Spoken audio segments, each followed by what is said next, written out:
The president of the South Carolina chapter of A4LE, and it's my distinct pleasure to welcome you to the first ever combined North Carolina, South Carolina Fall Chapter Conference. Certainly, COVID has brought us our share of challenges, but in this unique environment where we're all learning how to sit in our different rooms and Zoom, or in some cases Teams, this has provided an opportunity for the two states to come together and participate in a conference that we've never done before. So we are very excited to have you here. Before I begin, I'd like to take a few minutes to recognize some of the folks that make these kind of events happen, and those are our sponsors.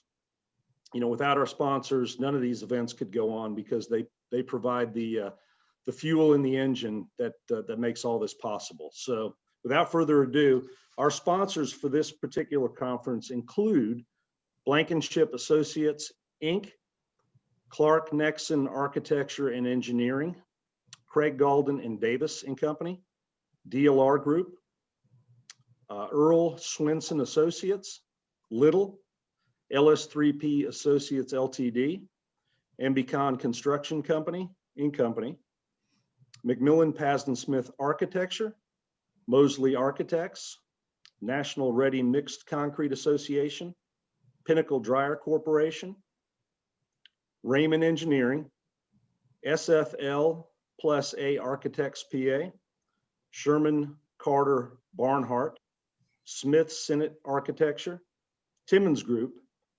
Wildan Contractor for Duke Energy. And we very much appreciate their support. And again, couldn't do this without their help. I would also like to recognize Edie Francesconi, our Southeast rep from A4LE National, and all the work that she's done to put this together. We are just for some further information, both North Carolina and South Carolina are currently working on our planned conferences that are scheduled for the spring. Of course, stay tuned with information on the A4LE website about those conferences as we continue to move towards those dates and checking the temperature on what's going on with COVID. But we hope to have in-person events this spring or not later than the summer as we continue to plan for those. I'm very fortunate to have with me this morning Paul Boney, who is the new president for the Southeast region, as well as Chuck Sailors, who is the Southeast region rep for international. So Paul, I will turn it over to you and let you tell us about what's going on in the Southeast. Well, thank you, Scott. First, I'd like to welcome everybody on behalf of the Southeast A4LE and all of the board members that give up their time for this organization and are an integral part of making this organization a success, which is every one of you. And so thank you all for participating in this organization. And I think it is a great thing.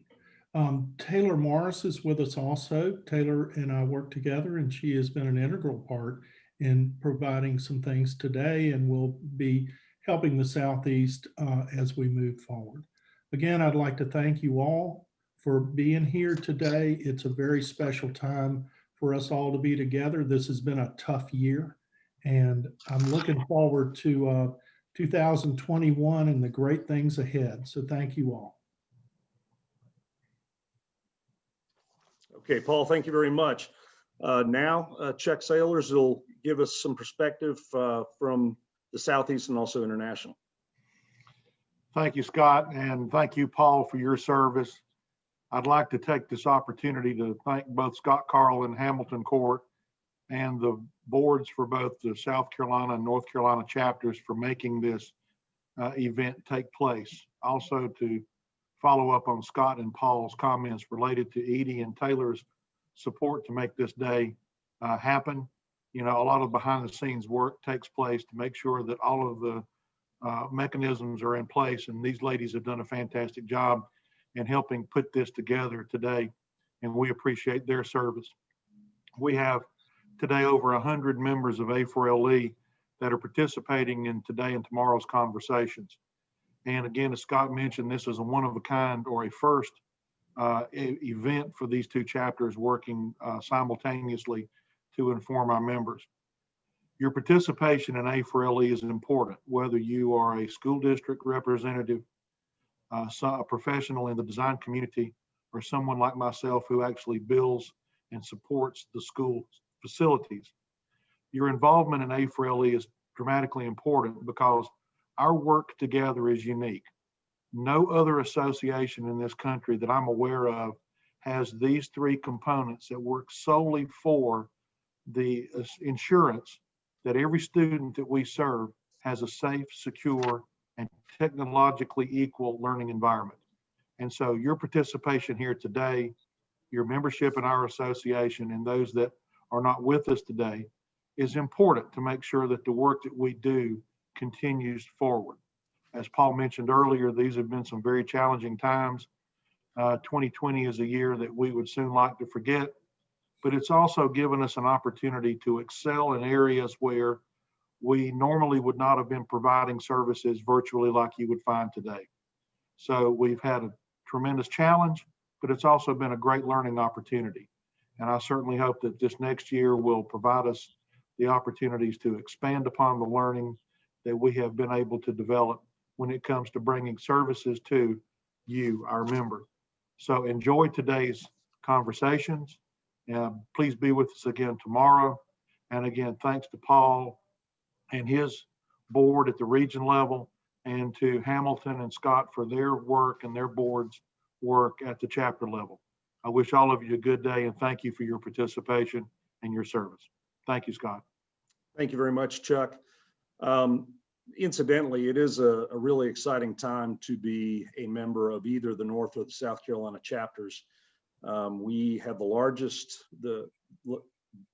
each state has the largest memberships of anywhere in the Southeast.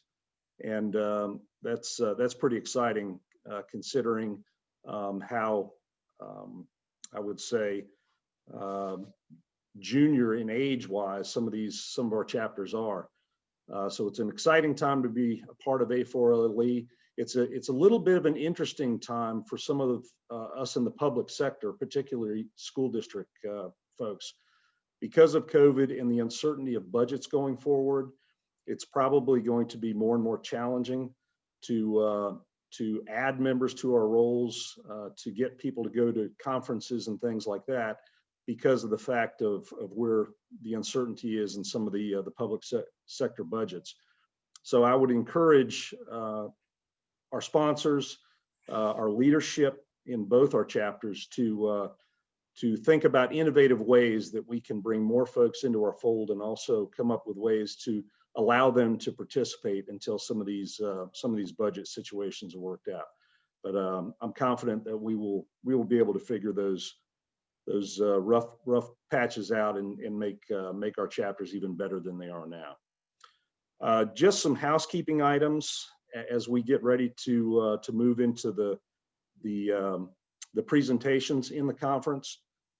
You will notice on your agenda that every one of these sessions going forward, both in the morning and the afternoon, are separate Zoom sessions that you will follow the link and click into. There's a 15-minute separation between each session for comfort breaks, or get a cup of coffee, give you a little bit of time between those sessions. But they're pre-recorded sessions that really you can follow throughout the day if you choose, or you can view those as time is available, anytime during the conference, today or tomorrow, or even over the next month. So we will begin at right after the introduction part of this presentation with the State of the State address from Jasmine Shaw, who is our state leader in Columbia, with her video. And then subsequent to that, we will move into the first presentation, which is Resilient Net Zero Energy Efficient Schools in the 21st Century.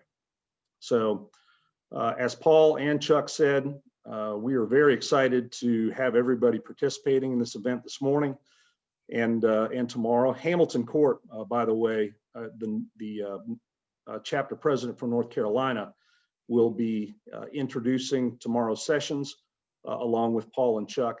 So please participate in that, and we will look forward to what the conference has in store for us. So I thank you for being here.